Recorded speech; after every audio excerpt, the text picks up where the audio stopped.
hiyo communication tumekubaliana. Ningependa kama tutaweza mimi niweke kidole si ndio? Alafu ndugu yangu Saja aweke kidole, mwenzake Mashari aweke kidole, si ndio?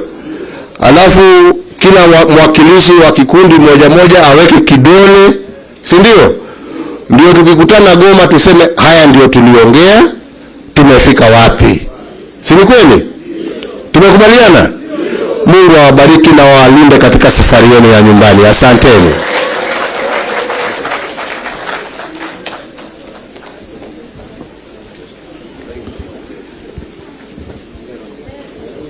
Sasa nawaomba mtulie tusikie kusoma kwa communique na Professor Saj Shibangu. Welcome, Professor.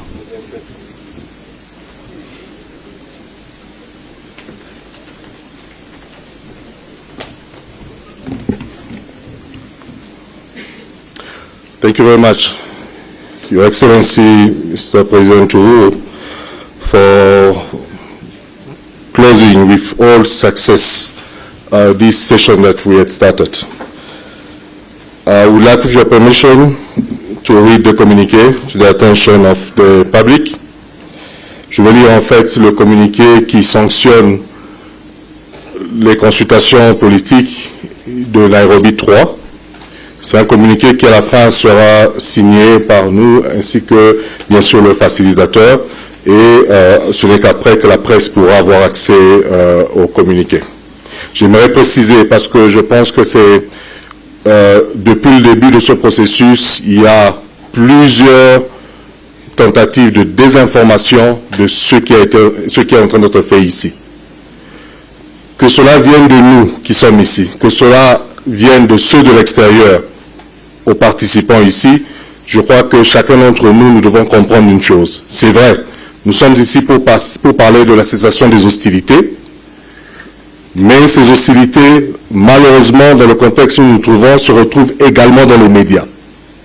Ça veut dire que c'est des hostilités même médiatiques, des lynchages médiatiques, non pas seulement contre les individus, mais également contre ce processus ici, parce qu'il y a certains qui ont vécu, qui ont survécu pendant plus de 20 ans, il y a même des pays entiers qui ont survécu à cause de l'instabilité qu'il y a à l'est de notre pays pendant plus de 20 années. Et ces gens ne sont pas contents. Ils ne sont pas contents quand nous nous retrouvons ici pour parler paix, pour parler stabilisation.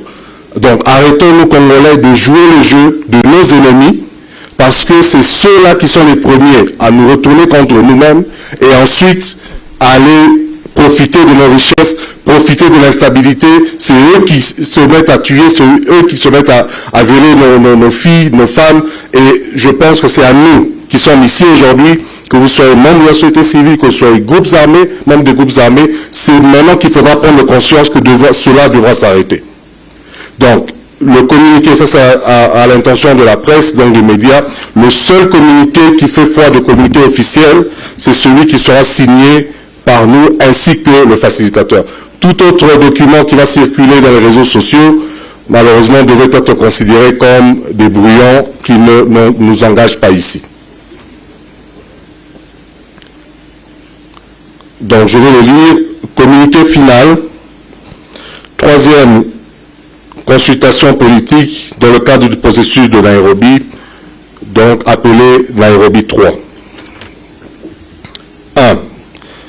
La troisième session du dialogue du processus de Nairobi initié par la communauté d'Afrique de l'Est et dirigé par son Excellence M. Uhuru Kenyatta pour la restauration de la paix et sécurité de la partie Est de la République démocratique du Congo et de la région de l'Afrique de l'Est s'est tenu à Nairobi, en République du Kenya, du 28 novembre au 6 décembre 2022. 2. Son Excellence M. Uhuru Muigai Kenyatta, président honoraire de la République du Kenya et facilitateur désigné par la communauté d'Afrique de l'Est pour le processus de Nairobi, a donc dirigé et rappelé le respect du principe de souveraineté de la République démocratique du Congo ainsi que son intégrité territoriale. 3. Au cours de ces assises, le facilitateur a rencontré des représentants des groupes armés, de la société civile, des femmes survivantes de violences sexuelles venant des provinces du Nord Kivu, Sud Kivu, Ituri, Maniema et Tanganyika, afin de trouver des solutions aux problèmes évoqués ci-contre. 4. Donc, à l'issue de ces travaux, il a été décidé ce qui suit. 1. La mise en place d'un groupe de travail constitué du bureau du facilitateur, des officiers de la République démocratique du Congo, de représentants de la communauté d'Afrique de l'Est et de représentants des communautés affectées dont sont issus les groupes armés, afin d'examiner la situation des détenus et prisonniers, membres des communautés locales dont sont issus les groupes armés et de proposer aux autorités des solutions idoines allant jusqu'à la libération. 2. La facilitation des actions en faveur des peuples autochtones vivant autour des parcs et aires protégées, afin que ces derniers participent aux différentes initiatives en matière de protection de l'environnement, lesquelles initiatives concernent uniquement les populations congolaises. 3. L'organisation à Kinshasa des rencontres entre les communautés affectées et les officiels de la République démocratique du Congo en vue de se pencher sur les revendications soulevées par les populations locales de la province du Maniema, dont les cahiers de charges n'ont pas été respectés par des sociétés minières ayant opéré dans cette région.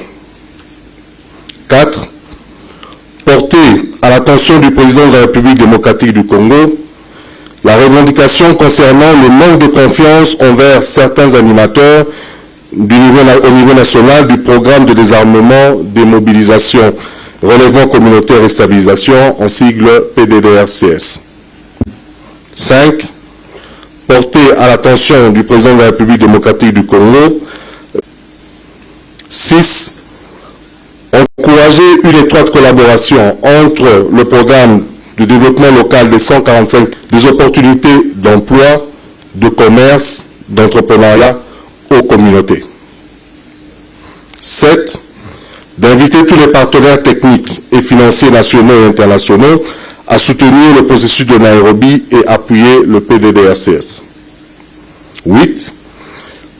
D'organiser au courant du mois de janvier 2023 des rencontres dans les villes de Goma, Bukavu et Bunia en vue d'évaluer les avancées de la phase 3 du processus de Nairobi, donc d'évaluer le Nairobi 3, et planifier des actions à court, moyen et long terme. 5. Le facilitateur réitère aux groupes armés, je m'excuse, ça c'est 9. Le facilitateur réitère aux groupes armés leur engagement pour la cessation des hostilités, l'accès aux humanitaires dans les zones sous leur contrôle, ainsi que la libération immédiate des enfants associés à leurs groupes respectifs. Enfin 10. Le facilitateur demande aux groupes armés étrangers opérant sur le territoire congolais de désarmer et retourner immédiatement et sans condition dans leur pays d'origine. Fait à Nairobi le 6 décembre 2022. Je vous remercie.